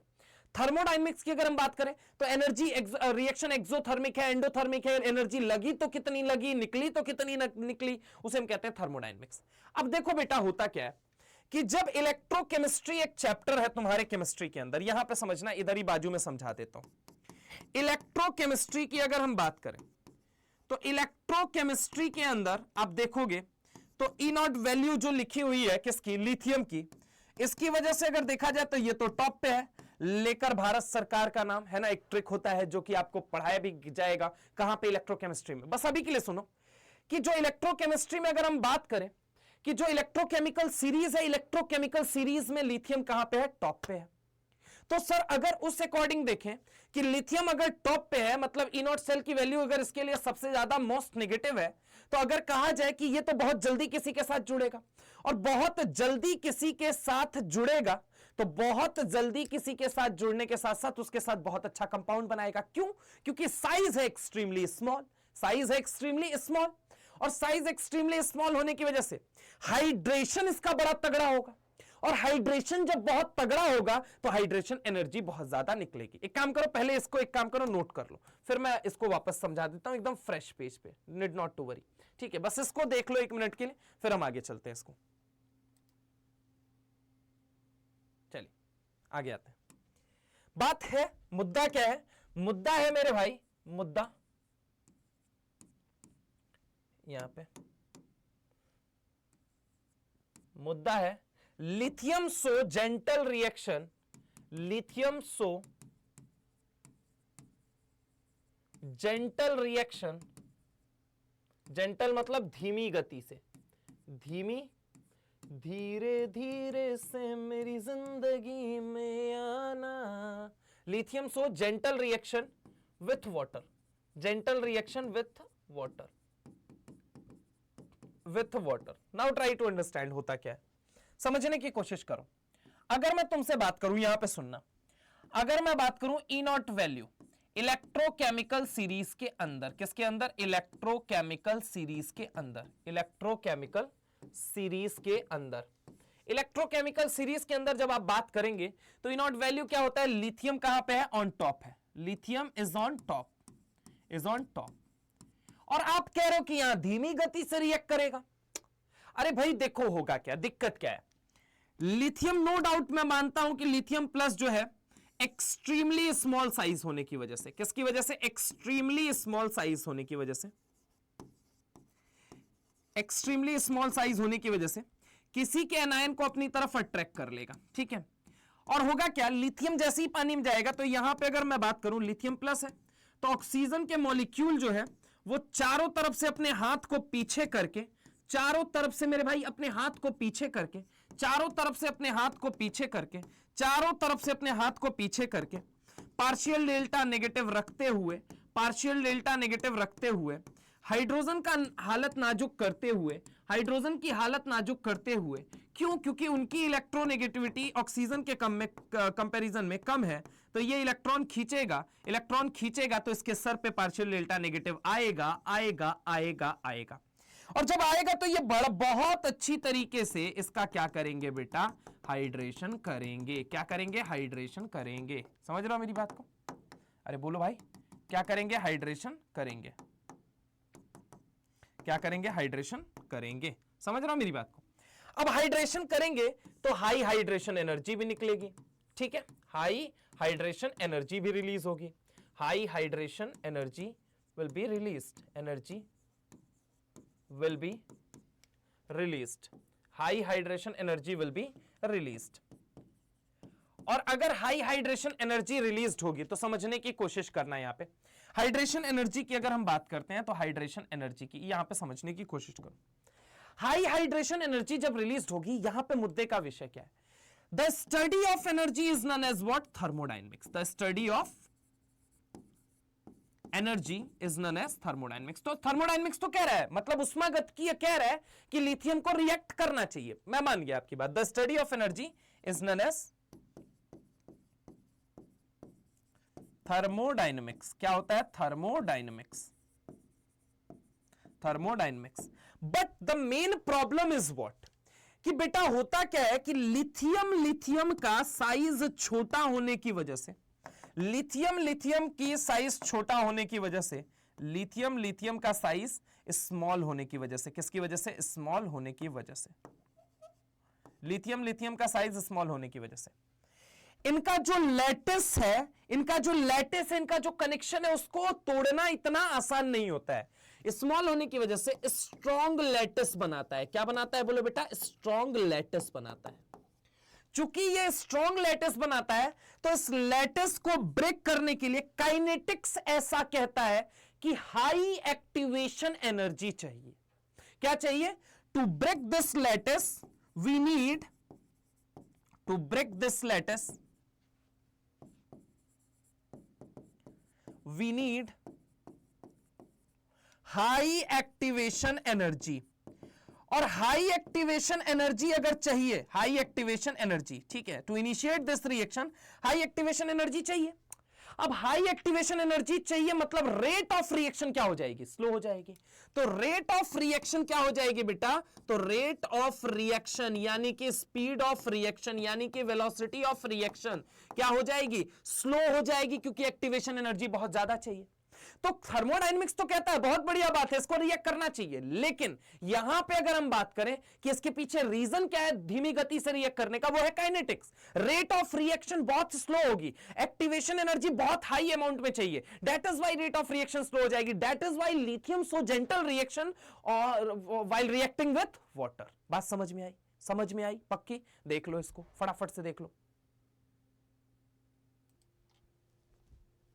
चलो चले आगे, बताओ, आओ चलो आगे चलते हैं। देखो यहां पे बेटा, अब अगली हम अगर बात करते हैं तो हमने एक और बात लिखी थी लाइन से। क्या लिखी थी? कि प्रोटॉन डोनर्स। इस प्रोटॉन डोनर का मतलब क्या है? तो प्रोटॉन डोनर का मतलब क्या है? एक्टिव एच से लेना देना है। अब एक्टिव एच क्या होता है?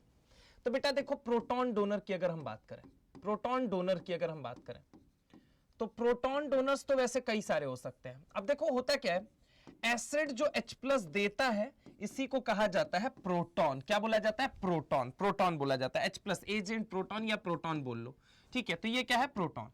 अब जरा गौर से मेरी बात को समझो। जैसे कि मैंने कह दिया कि जनरली जो प्रोटॉन डोनर्स हम यहां कंसीडर करने वाले हैं वो हम कंसीडर करने वाले हैं एक्टिव एच वाला। Sir what is this active H? 3 या 3 से ज्यादा इलेक्ट्रोनेगेटिव, 3 या 3 से ज्यादा इलेक्ट्रोनेगेटिव एटम से जुड़ा हर वो एच केमिस्ट्री की दुनिया में, हर वो एच केमिस्ट्री की दुनिया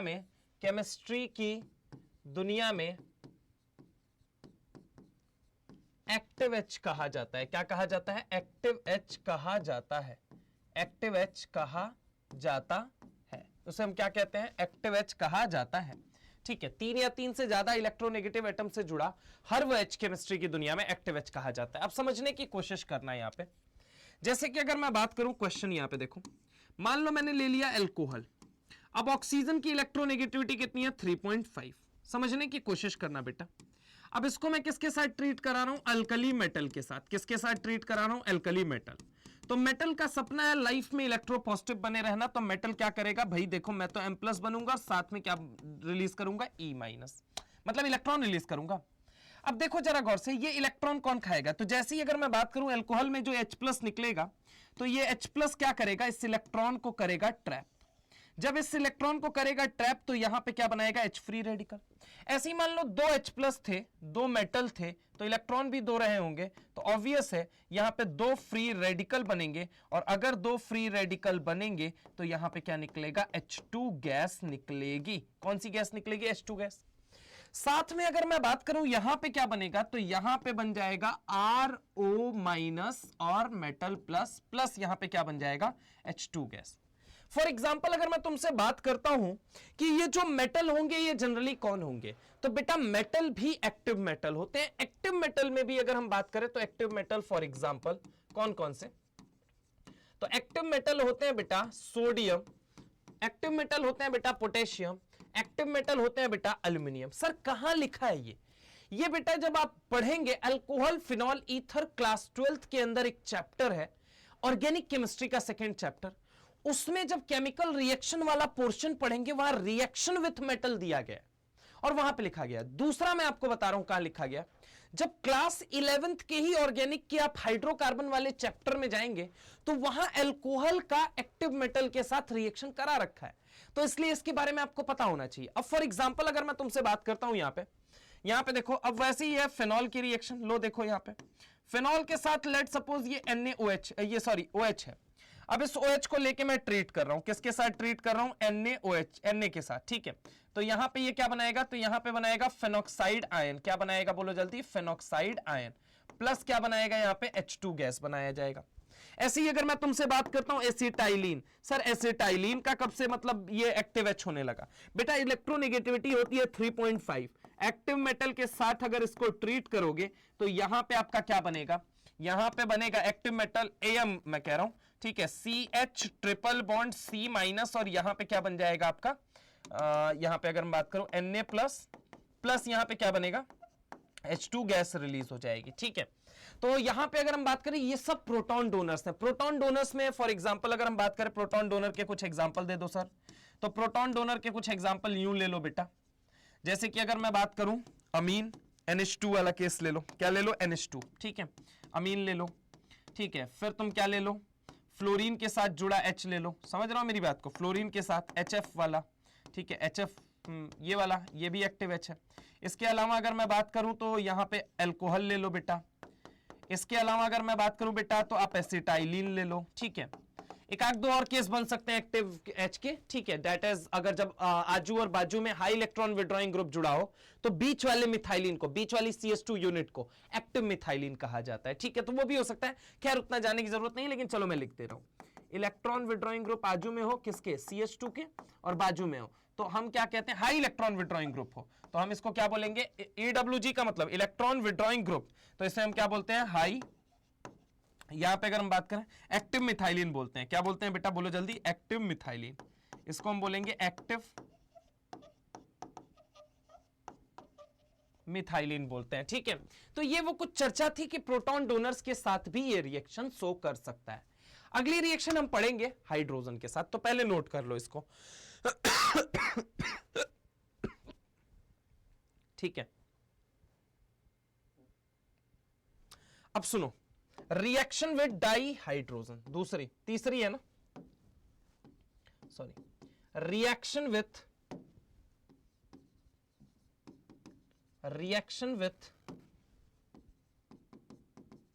H2।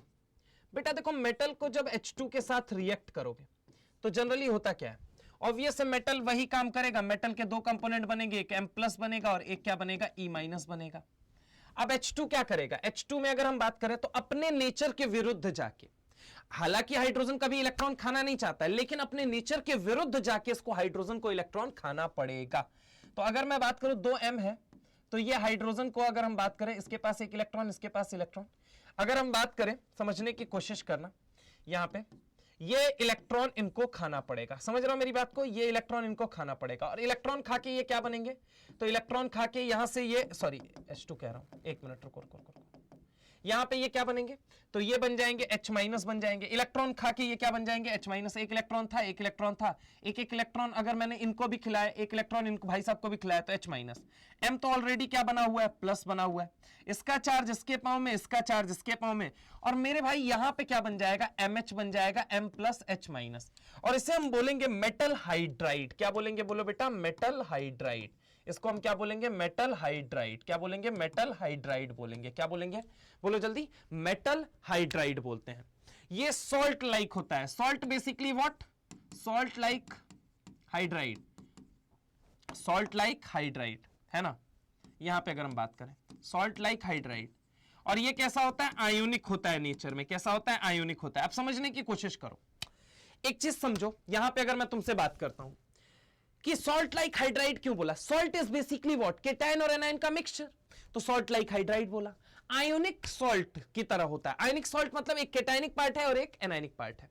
अब मुद्दे की बात क्या है कि जनरली अल्कली मेटल्स जो होते हैं, जनरली अल्कली मेटल मतलब सामान्यतः जो अल्कली मेटल है वो 600 से 673 केल्विन पे रिएक्ट कर जाते हैं हाइड्रोजन के साथ। किसके साथ? हाइड्रोजन के साथ 600 से 673 पे रिएक्ट कर जाते हैं। लेकिन जब आप बात करते हैं लिथियम के केस में, तो माता रानी हमारी कहती हैं लगभग 1073 केल्विन का इनको टेम्परेचर चाहिए होता है। समझ रहे हो मेरी बात को? मतलब यहां पे भी अगर कोई एक्सेप्शनल बिहेवियर अगर शो कर रहा है तो वो कौन शो कर रहा है? तो वो आपका लिथियम। तो लिथियम इस पॉइंट ऑफ व्यू से भी बड़ा खास हो जाता है, तो इसको आप याद रखेंगे, है ना। इसको अगर हम बात करें तो इसको आप याद रखेंगे। लिथियम जो होता है 1073 पे, बाकी जो लोग हैं वो 600 से 673 पे रिएक्ट कर जाते हैं। तो ये था रिएक्शन विद डाइहाइड्रोजन, इसको देख लीजिए, नोट कर लीजिए, फिर हम आगे चलते हैं।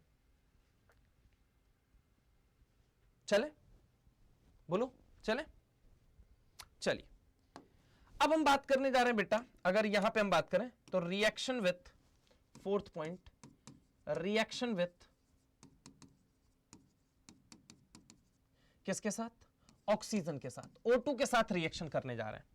तो बेटा देखो होता क्या है, अल्कली मेटल जो होता है, अल्कली मेटल के बारे में अगर बात किया जाए, यहां पे जरा गौर से समझना, अल्कली मेटल के बारे में अगर बात किया जाए तो अल्कली मेटल जब किसके साथ रिएक्ट करते हैं? O2 के साथ रिएक्ट करते हैं, तो ये क्या क्या बनाते हैं?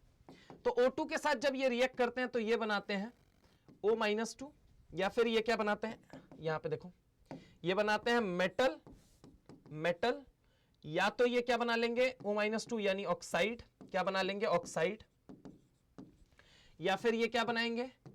पर ऑक्साइड, ये क्या बनाएंगे? पर ऑक्साइड, या फिर ये क्या बनाएंगे? Super oxide. बोलो बोलो, क्या बनाएंगे? Super oxide. या तो ये क्या बनाएंगे? ऑक्साइड बनाएंगे, या तो ये क्या बनाएंगे? पर ऑक्साइड, या तो ये क्या बनाएंगे? Super oxide. अब देखो याद रखने का तरीका बताता हूं, जो एक्चुअल में अल्कली मेटल है वो कौन कौन से हैं? तो एक है ली, ना, की, रब, से, फरियाद, ठीक है ना। तो अगर मैं बात करूं लीना के केस में, तो लीना के केस में अगर हम बात करें तो ये क्या बनाता है? ऑक्साइड बनाता है। लीना क्या बनाता है? ऑक्साइड। वहीं सोडियम की अगर हम बात करें तो ये क्या बनाता है? तो ये बनाता है पर ऑक्साइड। और अगर मैं बात करूं पोटेशियम, रुबिडियम, सीजियम की, तो ये क्या बनाते हैं? तो यहां पे के हुआ, आरबी हुआ, या सीएस हुआ, ये क्या बनाते हैं आपके? तो ये बनाते हैं सुपर ऑक्साइड। क्या बनाते हैं? बोलो बेटा, सुपर ऑक्साइड। के हुआ, पोटेशियम हुआ, रुबिडियम हुआ, सीजियम हुआ, ठीक है। पोटेशियम, रुबिडियम, सीजियम हुआ, तो ये क्या बनाते हैं? सुपर ऑक्साइड बनाते हैं। अब यहां मुद्दे की बात क्या है? मुद्दे की बात समझना, मुद्दे की बात समझना। लिथियम, लिथियम, सोडियम और पोटेशियम, यहां पे अगर हम बात करें तो लिथियम क्या बना रहा है? ऑक्साइड बना रहा है। वहीं अगर हम बात करें सोडियम क्या बना रहा है? तो पर ऑक्साइड बना रहा है। और अगर हम बात करें पोटेशियम, रुबिडियम, सीजियम क्या बना रहे हैं? तो ये बना रहे हैं सुपर ऑक्साइड बना रहे हैं। क्या बना रहे हैं? सुपर ऑक्साइड, ठीक है। तो एक के लिए एक, दो के लिए एक, और तीन के लिए तीन। तो यहां पे देखो तीन मिलके तीसरे नंबर पे सुपर ऑक्साइड बना रहे हैं। तो यहां पे हम लिख देते हैं तीन मिलके, याद रखने के लिए भी, ठीक है। ऑक्साइड एक बनाता है, पर ऑक्साइड एक बनाता है, सुपर ऑक्साइड तीन बनाते हैं, ठीक है। तीन मिलके क्या बना रहे हैं? सुपर ऑक्साइड बना रहे हैं। समझ रहे हो? जो तीसरे नंबर पे आ रहा है, पहली चीज। अब दूसरी चीज समझने की कोशिश करो, ऐसा क्यों है सर? देखो बेटा होता क्या है कि O एक है और साइज माइनस कितना चार्ज है? 2। मतलब कि इन सब में सबसे छोटा कौन है? एनायन सबसे छोटा कौन है? तो सर एनायन में सबसे छोटा एनायन जो है, सबसे छोटा एनायन, सबसे छोटा एनायन वो है ऑक्सीजन। अच्छा, इन दोनों में अगर हम बात करें तो सर ये दोनों बड़े हैं। ये दोनों क्या है? बड़े हैं। समझने की कोशिश करना अब तरीके से, कि अगर मैं बात करूं रूल ऑफ लैटिस इफेक्ट होता है। क्या होता है? Rule of lattice effect. Rule of lattice effect. Rule of lattice effect क्या कहता है? रूल ऑफ लैटिस इफेक्ट कहता है कि अगर केटायन की साइज बड़ी है तो एनायन भी बड़े होने चाहिए, या एनायन की साइज बड़ी है तो केटायन भी बड़े होने चाहिए, तब अच्छा लैटिस बनेगा। या फिर एनायन की साइज छोटी है तो केटायन की साइज भी छोटी होनी चाहिए, तो लैटिस अच्छा बनेगा। फॉर एग्जांपल, अगर मैं कहता हूं ये लो एनायन है, ठीक है, ये लो एनायन है, ये देखो यहां पे ये लो एनायन है, ठीक है, और मैंने कहा ये लो एनायन है, ये लो, ठीक है। अब समझने की कोशिश करो यहां पे जो केटायन होना चाहिए वो क्या होना चाहिए? बड़े साइज का, बिगर। कैसा होना चाहिए? बिगर। केटायन क्या होना चाहिए? बिगर, ठीक है। और यहां पे केटायन कैसा होना चाहिए? तो स्मॉलर। अब ये बात किस पे डिपेंड कर रही है ये बताओ। अगर अच्छा, अगर इसमें जो गैप है केटायन की, अगर साइज एनायन की अगर साइज बड़ी है तो बीच में गैप भी बड़ा होगा। अगर केटायन की, अगर एनायन की साइज छोटी है तो गैप भी छोटा होगा। तो अगर एनायन बड़ा है तो केटायन भी हमें बड़ा लेना पड़ेगा, अगर एनायन छोटा है तो केटायन भी छोटा लेना पड़ेगा। तो रूल ऑफ लैटिस इफेक्ट, जालक प्रभाव का नियम क्या कहता है? इफ एनायन इज लार्जर, अगर आपको अच्छा लैटिस बनाना है तो if anion is larger in size, if anion is larger in size, then anion, then cation must be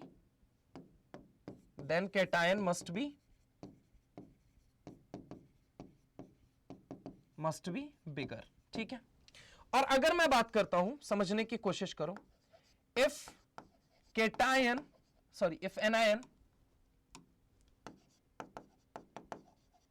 is smaller in size, then cation must be smaller. Cation कैसा होना चाहिए? Must be smaller. तो जालक प्रभाव का नियम यानी rule of lattice effect क्या कहता है? रूल ऑफ लैटिस इफेक्ट यही बात कहता है, बड़े वाले एनायन के साथ बड़ा वाला कैटायन अच्छा लैटिस बनाएगा, छोटे वाले एनायन के साथ छोटा वाला कैटायन अच्छा लैटिस बनाएगा। तो अगर हम बात करें रूल ऑफ लैटिस इफेक्ट किसके लिए? स्टेबल लैटिस के लिए, स्ट्रॉन्ग लैटिस के लिए। पहली चीज यह है किसके लिए? तो for stable and strong lattice, for stable and strong lattice, समझ रहे हो? For stable and strong lattice के लिए है। यानी कि अगर हम बात करें लिथियम के साथ, तो लिथियम के साथ क्या बनेगा? ऑक्साइड बनेगा। वहीं अगर हम बात करें सोडियम के साथ तो परऑक्साइड बनेगा। और पोटेशियम, रुबिडियम और सीजियम क्या बनाएंगे? सुपर ऑक्साइड बनाएंगे। तो यहां पे जरा गौर से देखो, अगर मैं तुमसे बात करता हूं, अरे ये क्या आ रहा है, यहां पे जरा देखो, जरा गौर से। अगर हम बात करें लिथियम की, तो लिथियम जो होगा ये किसके साथ रिएक्ट करेगा? मान लो ऑक्साइड के साथ। तो लिथियम के ऊपर +1 का चार्ज होता है, ये चार्ज इसके पांव में चिपका दो, ये चार्ज इसके पांव में, तो यहां पे क्या बना लेगा? Li2O बना लेगा। समझ रहा हो मेरी बात को? Li2O बना लेगा। एनसीईआरटी माता रानी कहती है कि कुछ माइन्यूट अमाउंट में जब ऑक्साइड के साथ रिएक्शन करेगा, यहां पे ऑक्सीजन के साथ रिएक्शन करेगा, ये एक मिनट, सॉरी गलत लिख दिया है मैंने थोड़ा सा। जब लिथियम ऑक्सीजन के साथ कहा जाता है रिएक्शन करेगा, एक मिनट, जब लिथियम जो है वो ऑक्सीजन के साथ रिएक्शन करेगा तो यहां पे क्या बनेगा? लिथियम प्लस यहां पे क्या बनेगा? O-2। तो ये चार्ज इसके पांव में, ये चार्ज इसके पांव में, और ये क्या बना दिया? Li2O। लेकिन होता क्या है, जब लिथियम ऑक्सीजन के साथ रिएक्शन करता है तो स्मॉल अमाउंट में ये क्या बनाता है? तो स्मॉल अमाउंट में ये बनाता है Li2O2 बनाता है। क्या बनाता है? स्मॉल अमाउंट में। मतलब मुख्य उत्पाद मेरा जो है, main product, major product, main कह लो, मेजर कह लो, या फिर मुख्य उत्पाद। केमिस्ट्री में देखो 0 या 100 जैसा कभी कुछ नहीं होता है। मुख्य उत्पाद जो बनेगा हमारा, वो क्या बनेगा? मुख्य उत्पाद हिंदी वालों के लिए वो क्या बनेगा? Li2O। और स्मॉल अमाउंट में क्या बनता है बेटा? तो स्मॉल अमाउंट में आपका क्या बनता है? स्मॉल अमाउंट में आपका Li2O2 भी बनता है। अब दूसरी चीज अगर मैं बात करूं, यहां पे जरा गौर से समझने की कोशिश करना।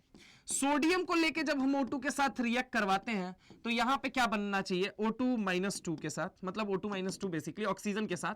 तो यहां पे O2-2 बनता है, और ये क्या है? Na के ऊपर चार्ज होता है प्लस। ठीक है, अब यहां पे अगर हम बात करें तो क्या बनेगा? Na2O2 बनेगा। क्या बनेगा? Na2O2। ठीक है, Na2O2 का मतलब होता है परऑक्साइड बनाएगा। और साथ में क्या बनेगा बेटा? तो यहां स्मॉल अमाउंट में देखा जाता है सोडियम ऑक्साइड भी बनता है। स्मॉल अमाउंट में, माइन्यूट अमाउंट में, स्मॉल अमाउंट में क्या बनता है आपका? तो Na2O भी बनता है, मतलब सोडियम का ऑक्साइड भी बनता है। नाइट्रोजन निकल रहा है मुंह से। अगली बात अगर हम बात करें, पोटेशियम हुआ, रुबिडियम हुआ या सीजियम हुआ बेटा, इनको लेके अगर आप O2 के साथ रिएक्शन करते हैं तो यहां पे क्या बन जाता है?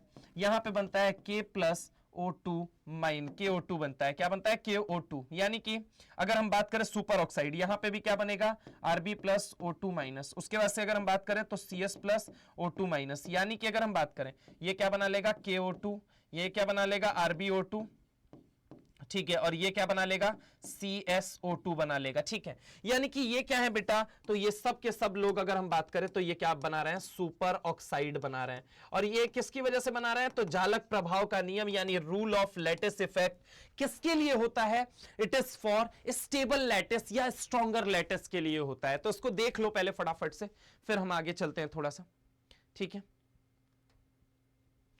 ठीक है, अगर हम बात करें तो पूरी पीरियोडिक टेबल में स्टेबल सुपर ऑक्साइड केवल इन्हीं के होते हैं। ठीक है, तो यहां पे ये भी बात लिख लो कहीं, पूरी पीरियोडिक टेबल में, पूरी पीरियोडिक टेबल में, पूरी पीरियोडिक टेबल में, पूरी पीरियोडिक टेबल में सबसे स्टेबल, सबसे स्टेबल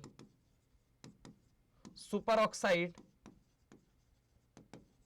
सबसे स्टेबल सुपर ऑक्साइड इन्हीं के बनते हैं, इन्हीं के बनते हैं, इन्हीं के बनते हैं। किसके किसके, पोटेशियम, रुबिडियम एंड सीजियम, इन्हीं के सबसे स्टेबल कहा जाता है कि सुपर ऑक्साइड बनते हैं। ठीक है, तो अगर हम बात करते हैं कि पूरे पीरियोडिक टेबल के अंदर सबसे स्टेबल सुपर ऑक्साइड कौन बनाता है बेटा, तो सबसे ज्यादा स्टेबल सुपर ऑक्साइड कौन बनाता है, that is potassium, rubidium and caesium. अच्छा, इसके बारे में जो इंपॉर्टेंट बात होती है क्या, कि ये लोग इजिली डिकम्पोज हो जाते हैं, हाईली रिएक्टिव होते हैं, इजिली डिकम्पोज हो जाते हैं, हाईली रिएक्टिव होते हैं, स्ट्रॉन्ग ऑक्सीडाइजिंग एजेंट होते हैं। ठीक है, मतलब गुड ऑक्सीडाइजिंग एजेंट होते हैं, और अगर हम बात करें तो इजिली डिकम्पोज हो जाते हैं। तो पहली चीज अगर हम बात करें कि सुपर ऑक्साइड के बारे में, सुपर ऑक्साइड के बारे में, तो सुपर ऑक्साइड क्या होते हैं, इजिली डिकम्पोज होते हैं। कैसे होते हैं, easily decompose, easily decompose. Highly कैसे होते हैं, रिएक्टिव होते हैं, हाईली रिएक्टिव, हाईली रिएक्टिव होते हैं। गुड ऑक्सीडाइजिंग एजेंट होते हैं। कैसे होते हैं, गुड ऑक्सीडाइजिंग एजेंट होते हैं। ठीक है, कैसे होते हैं, गुड ऑक्सीडाइजिंग एजेंट होते हैं। ठीक है, और अगर हम बात करें तो ये कैसे होते हैं, अनस्टेबल होते हैं। अनस्टेबल है, इजिली डिकम्पोज हो रहा है मतलब अनस्टेबल है, हाईली रिएक्टिव है। समझ रहे हो मेरी बात को। अब गुड ऑक्सीडाइजिंग एजेंट क्यों कहा आपने, देखो बेटा ऑक्सीजन 2 है और चार्ज कितना है इसके ऊपर, -1। यानी कि अगर मैं बात करूं कि यहां पे ऑक्सीजन कितने हैं टोटल, सर 2 ऑक्सीजन है, आप मानते हो। चार्ज कितना है, -1, मतलब एक के ऊपर कितना जाएगा सर, तो -12, और एक के ऊपर जाएगा -12। जबकि ऑक्सीजन की प्रवृत्ति है कि वो कहां रहना चाहता है, -2 में रहना चाहता है। अगर -12 से -2 जाना है तो आपको इलेक्ट्रॉन खाना पड़ेगा। इलेक्ट्रॉन अगर खाना पड़ेगा तो जरा गौर से देखिए, यहां पे इलेक्ट्रॉन खाना पड़ेगा। इलेक्ट्रॉन क्या करना पड़ेगा बेटा, खाना पड़ेगा। अब इलेक्ट्रॉन खाओगे अगर सामने वाले का, तो सामने वाले का क्या हो रहा है, ऑक्सीडेशन, और आपका खुद का क्या हो रहा है, रिडक्शन। यानी कि ये कैसे हैं, तो ये अच्छे ऑक्सीडाइजिंग एजेंट भी होते हैं। कैसे होते हैं, अच्छे ऑक्सीडाइजिंग एजेंट भी होते हैं। क्या होते हैं बोलो बेटा, अच्छे ऑक्सीडाइजिंग एजेंट होते हैं। तो ये वो कुछ मुख्य चर्चाएं थी जिनके बारे में हमने चर्चा की। ठीक है, तो इसको देख लो, फिर हम आगे भी चलते हैं थोड़ा सा। ठीक है, आगे चलते हैं और आगे चीजों को डिस्कस करते हैं। चलिए आगे चलते हैं।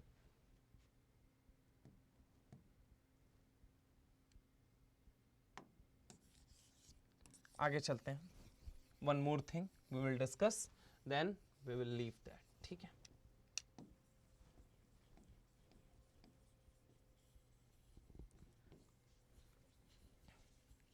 नेक्स्ट लेक्चर के अंदर आपका ये चैप्टर समाप्त हो जाएगा और हम एक नए चैप्टर की शुरुआत कर देंगे, that is hydrogen.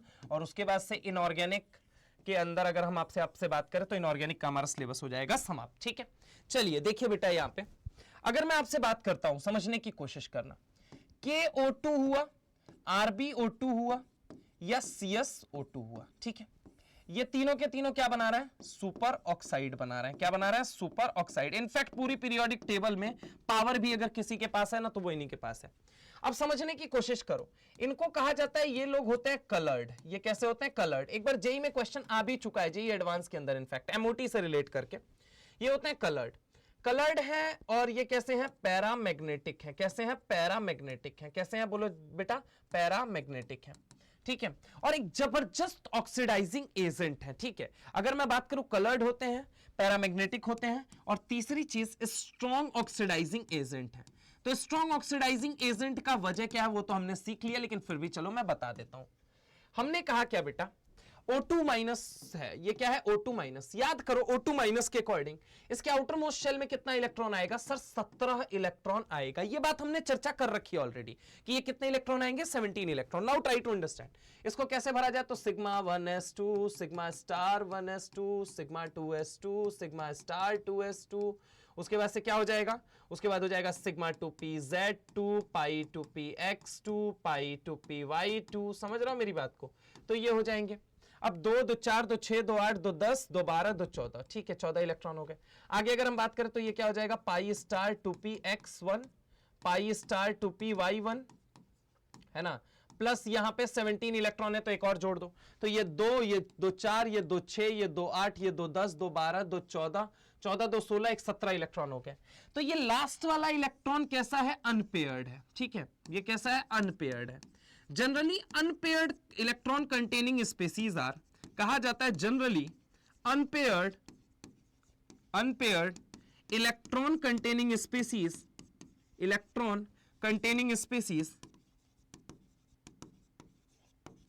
are paramagnetic and colored। ये कैसे होते हैं, generally unpaired electron containing species are paramagnetic and coloured. यानी कि ये सब के सब लोग पैरामैग्नेटिक हैं और कलर्ड तो है ही है। पैरामैग्नेटिक बोले तो जो मैग्नेटिक फील्ड लाइंस को, अगर मान लो मैग्नेटिक फील्ड लाइंस हैं तो ये क्या करे, ये जैसे ही किसी सब्सटेंस को हमने रखा तो यहां पे मैग्नेटिक फील्ड लाइंस कुछ ऐसे जाने लगी। समझ रहे हो मेरी बात को, सब्सटेंस के प्रति अट्रैक्ट हो गई, समझ रहे हो मेरी बात को, सब्सटेंस के प्रति। तो जो मैग्नेटिक फील्ड लाइंस को पास बुलाए पैरामैग्नेटिक, जो दूर भगाए डायामैग्नेटिक। समझ रहे हो, तो कहा जाता है KO2 हुआ, RbO2 हुआ, इसके अलावा CSO2 हुआ। ये तीनों के तीनों स्ट्रॉन्ग ऑक्सीडाइजिंग एजेंट है। ये कैसे हैं, पैरामैग्नेटिक है यानी कि अनुचुंबकीय है। और इसके अलावा कहा जाए तो ये कैसे होते हैं, डायामैग्नेटिक। अच्छा सर एक बात बताओ, जो ऑक्साइड आपने बनाया था वो कैसा था, तो आओ उसके बारे में भी चर्चा कर लेते हैं। इसको मैं हटा देता हूं कि अगर मैं बात करूं ये लोग तो कैसे हो गए स्ट्रॉन्ग ऑक्सीडाइजिंग एजेंट। क्यों, क्योंकि देखो ये क्या, what's this happening, okay let me erase that. ठीक है, यहां पे देखो, यहां पे समझने की कोशिश करो क्या होता है। यहां पे अगर मैंने बोला कि O2 माइनस था, O2 माइनस से ये ऑक्सीजन जाना कहां चाहता है, O-2। अभी अगर मैं बोलूं तो एक के ऊपर चार्ज कितना है, -12। -12 से -2 जाने के लिए कितना इलेक्ट्रॉन क्या करना पड़ेगा, इलेक्ट्रॉन खाना पड़ेगा। इलेक्ट्रॉन खाना पड़ेगा मतलब ये जिससे जुड़ेंगे उससे इलेक्ट्रॉन छीनेंगे, और उससे इलेक्ट्रॉन छीनेंगे मतलब उसका पॉजिटिव बढ़ेगा। उसका तो ऑक्सीडेशन हो गया, लेकिन इनका खुद का क्या हो रहा है, रिडक्शन हो रहा है। अब आगे अगर मैं बात करता हूं, समझने की कोशिश करो कि सर अगर मैं बात करूं किसके केस में, Li2O के केस में, तो देखो O कितना है, तो O 1 है। इसके ऊपर, इसके लिए अगर हम बात करें तो MOT तो डाई एटॉमिक स्पीसीज के लिए लगती है। अब जरा गौर से यहां पे समझो, जैसे कि अगर मैं बात करूं O2-2 की अगर हम बात करें, कितने इलेक्ट्रॉन है, 18 इलेक्ट्रॉन है। मतलब क्या बनेगा, sigma 1s2 sigma star 1s2 sigma 2s2 sigma star 2s2। उसके बाद हो जाएगा आपका क्या, यहां पे आ जाएगा सिग्मा 2pz2, O2 के पहले है ना, O2 के बाद है ना, तो उसके बाद पाई 2px2 पाई 2py2। ठीक है, उसके बाद से क्या हो जाएगा, pi star 2px2 pi star 2py2 हो जाएगा। समझ रहा हो मेरी बात को, ये इलेक्ट्रॉन भरे जाएंगे। समझ रहा हो, तो ये बना, ये टूटा, बना टूटा। समझ रहा हो, बचा क्या, तो एक लास्ट में ये बना टूटा, बना टूटा। खैर इंपॉर्टेंट बात ये नहीं है, इंपॉर्टेंट मुद्दा ये है कि भाई एक बात बताओ कि आप मुझे ये बताओ कि ये कैसा है, डायामैग्नेटिक या पैरामैग्नेटिक। तो चूंकि अनपेयर्ड इलेक्ट्रॉन नहीं दिख रहे हैं मुझे, मतलब ये कैसा है, तो ये है डायामैग्नेटिक। कैसा है, द्विचुंबकीय है, यानी कि डायामैग्नेटिक, द्विचुंबकीय है। समझ रहे हो मेरी बात को, द्विचुंबकीय है यानी डायामैग्नेटिक है, जबकि ये लोग क्या है, पैरामैग्नेटिक है। ठीक है, स्ट्रॉन्ग ऑक्सीडाइजिंग एजेंट है। ठीक है, अब तुम कहोगे सर एक बात बताओ, क्या O2 जो पेरोक्साइड होता है ये भी ऑक्सीडाइजिंग एजेंट होता है? बिल्कुल, H2O2 को कहा जाता है peroxide agent, peroxide link, sorry peroxide कहा जाता है, और वो माना जाता है कि वो स्ट्रॉन्ग ऑक्सीडाइजिंग एजेंट है। क्यों, ऑक्सीजन कितना है बेटा, 2 है, चार्ज कितना है बेटा, -2 है। ठीक है, मतलब कि एक ऑक्सीजन पे चार्ज कितना है, माइनस, दूसरे ऑक्सीजन पे चार्ज कितना है, माइनस। अब इसको अगर मुझे मान लो किस में भेजना है, ये ऑक्सीजन जाना कहां चाहेगा, तो सर ऑक्सीजन जाना चाहता है -2। -2 में जाने के लिए अभी चार्ज कितना है, -1। जाने के लिए इलेक्ट्रॉन खाना पड़ेगा, छोड़ना पड़ेगा। सर अभी -1 है, एक और इलेक्ट्रॉन खाएगा तो -2 बन जाएगा। यानी कि अगर ये इलेक्ट्रॉन खाएगा, अगर ये इलेक्ट्रॉन क्या करेगा, खाएगा, अगर ये इलेक्ट्रॉन खाएगा, तो ये अगर इलेक्ट्रॉन खा रहा है बेटा, तो जरा गौर से समझो, यहां पे इलेक्ट्रॉन खाएगा तो सामने वाले का क्या होगा, तो सामने वाले का होगा ऑक्सीडेशन, सामने वाले का होगा ऑक्सीडेशन, अगर सामने वाले का होगा ऑक्सीडेशन, सामने वाले का होगा ऑक्सीडेशन, मतलब ये ऑक्सीडाइजिंग एजेंट है, मतलब ये ऑक्सीडाइजिंग एजेंट है, मतलब ये ऑक्सीडाइजिंग एजेंट है। समझ रहा हो मेरी बात को? ये क्या है? ऑक्सीडाइजिंग एजेंट है। ठीक है, समझ में आई मेरी बात? यहां पे देखो, ठीक है, ठीक है। सुपर ऑक्साइड की एक और खूबी होती है, super oxide, super oxide absorb CO2, absorb CO2 and convert to O2। ठीक है, O2 में कन्वर्ट कर देते हैं। जो पनडुब्बियों के अंदर, अगर कहा जाए स्पेस मरीन के अंदर या अंतरिक्ष यान के अंदर, ठीक है, मतलब स्पेस शटल के अंदर या फिर सबमरीन्स के अंदर, सबमरीन बोले तो पनडुब्बी जो पानी के अंदर डूबी रहती है, पनडुब्बी, समझ रहा हो मेरी बात को? या फिर अंतरिक्ष यान के अंदर, अब इतना सारा सिलेंडर तो ले जाना पॉसिबल होगा नहीं, समझ रहा हो मेरी बात को? तो उसमें क्या होता है, उसमें हम लेके जाते हैं स्मॉल अमाउंट में ये सुपर ऑक्साइड। ठीक है, इसको पैक करके हमने रख लिया, इसके पास पावर है कि ये जो KO2 है ये CO2 के साथ रिएक्ट करके उसको फर्दर केस में कन्वर्ट कर देगा, O2 में कन्वर्ट कर देगा। क्या मेरी बात समझ में आई? तो ये वो कुछ कहानियां थी, इन कहानियों के साथ कुछ बातें और हैं। बहुत बहुत धन्यवाद इतनी देर मेरे लेक्चर को सुनने के लिए। इस ब्लॉक के एक नए आयाम पे आए और नेक्स्ट लेक्चर तक हम इसे कोशिश करेंगे कि हम इसे फिनिश कर दें, थोड़ा लंबा लेक्चर लेके। ठीक है, बाकी मिलते हैं आप लोगों से अगले हफ्ते कह लीजिए या अगले सप्ताह कह लीजिए, एक नए चैप्टर के साथ। और संजीवनी की संजीवनी बूटी पे मुझे लगता है अंतिम पर्दा अब गिर जाना चाहिए। तो इंतजार काफी दिनों का नहीं है, अपने साथ दिल का कनेक्शन जरूर बैठा होगा, ऐसे आशा करता हूं। बस बिठाए रखिए, जेईई मेंस के अंदर सिलेक्शन दीजिए और नागिन डांस करने का मौका दीजिए। मिलते हैं नेक्स्ट लेक्चर के अंदर।